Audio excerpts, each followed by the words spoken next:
Noong taong 2002, lumabas ang picture na ito na sinasabi nilang anyo ng Panginoong Hesukristo, the Lord Jesus Himself. Hindi po lingid sa atin na before this came out, isa po sa pinaka-popular or should I say pinaka-popular na pinaniniwala ang actual face ni Lord Jesus ay yung the Shroud of Turin. Pero natutuwa po ako lumabas po ito. Alam niyo po kung bakit. Kasi in a biblical manner, mas akma po itong research na ito. Ito po ay nagbase sila doon sa isang bungo na nahukay nila. Okay? Ibinase nila yung size ng ulo, okay? Yung size ng panga, yung size mismo ng tao, no? Na kung ano yung height that time, ito po, masyasyak kayo. Noong panahon po ni Jesus Christ, ang standard height ng isang tao ay 5'5". Lalaki po yan. Malamang ang babae nasa 5'2", 5'3". Standard height po yan ng mga pure na Hudyo during that time. Maaring may mag-refuse, ba't sa Israel ngayon, matatangkad ang mga Hudyo? Hindi na po pure na Hudyo yung mga nasa Israel ngayon, nahaluan na po sila. Remember AD 70? After that, na-scattered sila. Sinabi po ni Jesus yan hinulaan niya yung destruction of Jerusalem. At ito ay nagkaroon nga naman ng katuparan. Noong AD 70, kinubkob ng mga Romano ang Jerusalem. Alam naman natin, capital ng Israel. So, after that, ang mga Hudyo ay nagsipagkalat nga naman sa buong daigdig. Sila po ay walang naging tahanan sa loob ng almost 2,000 years. Why? Sapagkat noong 1948, muli lamang silang naibalik sa present Israel. Pero, pagbalik nila sa Israel, may mga lahi-lahi na. Nalahian ng Germany, nalahian ng Hapon, Amerikano, not pure anymore. Okay. If you're going to ask me, gusto mong makakita ng pure na Hudyo? Okay. Of course. Ako, alam niyo po bang sa tagal ko ng Kristiyano, ang daming nagtatanong sa akin, ano bang itsura ni Jesus Christ? Ako hindi ko ini-entertain yung mga tanong na yan Kasi sa akin hindi mahalaga ang itsura ng Panginoon. Ang importante, niligtas niya ako, mahal niya ako. Amen. Yan ang importante sa akin. Pero for the sake of argument, nag-aral ako based na rin sa mga visible na mga ebidensyang ipine-present mismo ng media sa atin. Aralin natin.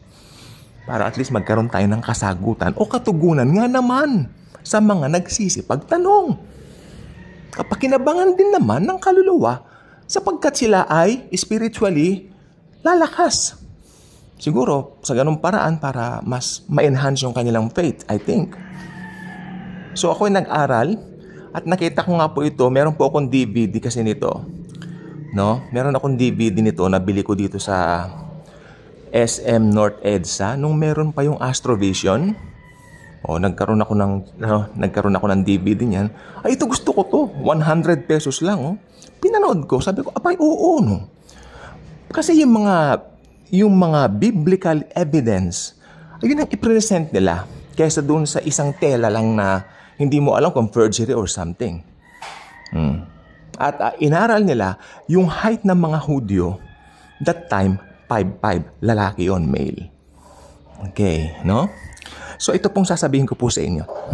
Sabi ko nga po kanina, ako hindi ko po ini-entertain, pero ang dami po nagtatanong, ano ba ang itsura ng Panginoong Jesucristo? Merong naging believer lang, born again niya, agad niyang gustong malaman, ano bang itsura ni Jesus?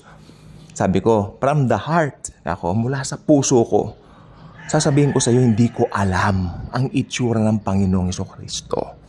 Hindi naman siya nag-iwan ng mga physical evidence na pwede natin pagbatayan, kasi sasambahin natin yan, Sasambahin ng tao yan.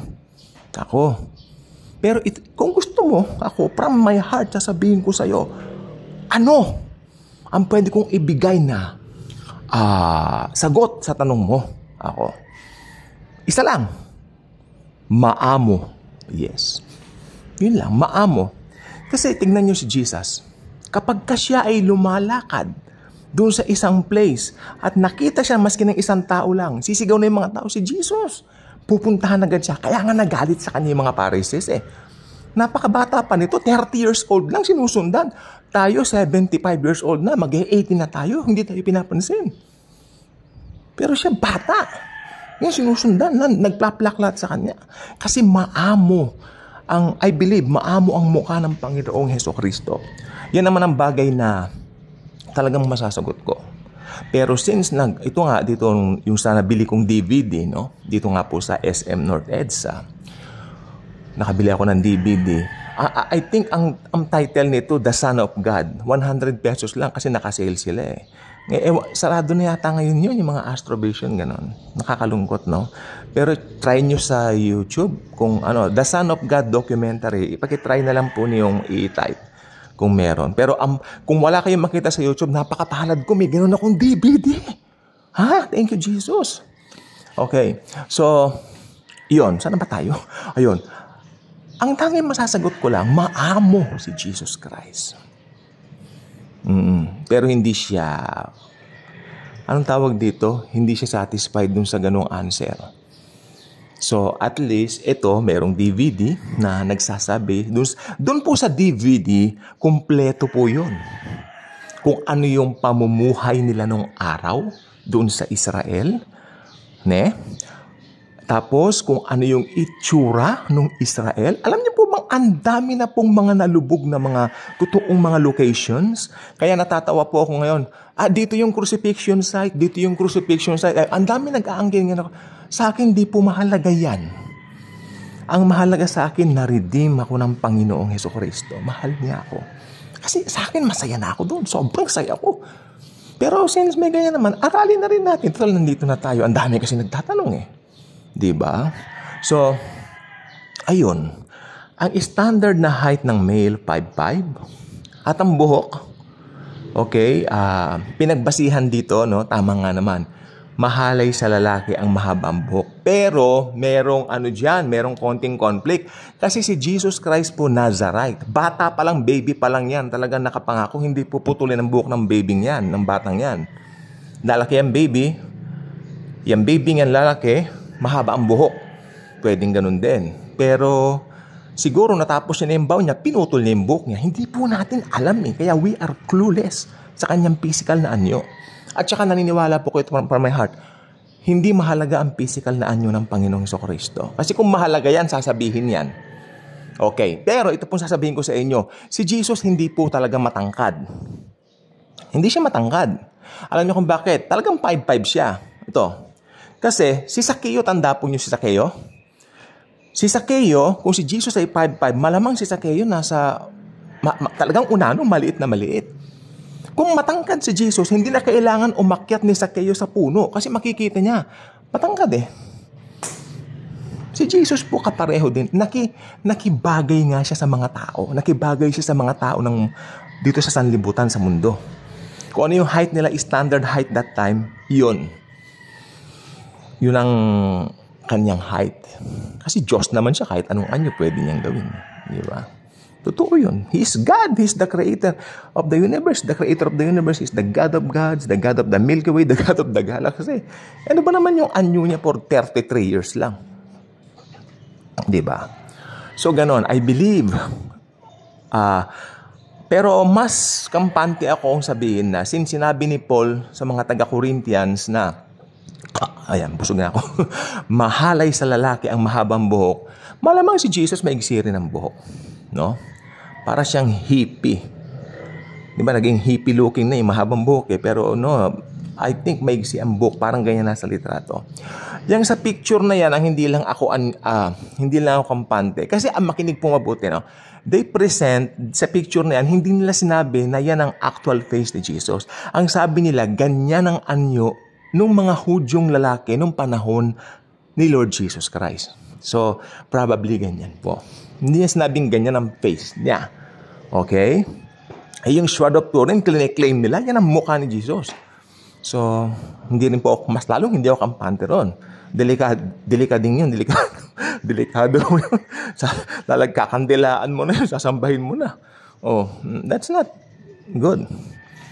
Ito ay, lang, parang pagpapakita. Ano ba ang anyo nga naman? Kasi for the sake of curiosity. Diba? So, yan. So, yan. Ang hindi lang po ako masyadong pabor dyan, yung nasa picture po, hindi maamo yan. Maski sinong, yung pinakita ko ngayon sa daddy ko nung buhay pa, nung sa DVD, pinanood namin. Ay, hindi naman ganyan, hindi ganyan ang mukha ni Jesus, sabi niya. Nagtaas ang boses niya, hindi ganyan anak, hindi. Si Jesus, maamo, kanya. Maamo ang mukha ng Panginoon, sabi niya, hindi yan. Tama nga naman, di ba? Yan na, sabi ko dati hindi, depiction lang naman yan, na ganyan yung mga Hudyo nung panahon ng Panginoong Kristo ni Lord Jesus. Okay. Kanya. Hindi nila sinasabi nga ng actual face ni Lord. Hindi talaga yan. Kanya, galit na galit si Daddy. ayaw niya talaga yan. Yan, ganyan lang po. Ngayon, anytime rapture na, we will see Him face to face. Mamamangha kayo. Yung nasa picture na yan, ang layo po. Jesus is beautiful. Loving, I believe, maamo, malambing ang mukha. Hindi ka makakakita ng ganong kaamong mukha sa mundo. He's sweet, He's gentle. He's Jesus. He's my Savior and yours. Kaya kung hindi pa kayo subscriber dito, I invite you to do so. Click the notification bell. Share this video. Share the message of grace and love of the Lord Jesus Christ, who loved us and gave Himself for us. Our loving Jesus will come one day para i-rapture na po tayo na naghihintay sa Kanyang muling pagbabalik. Salamat po, and Jesus, the God of glory, the beautiful Jesus, truly loves us all.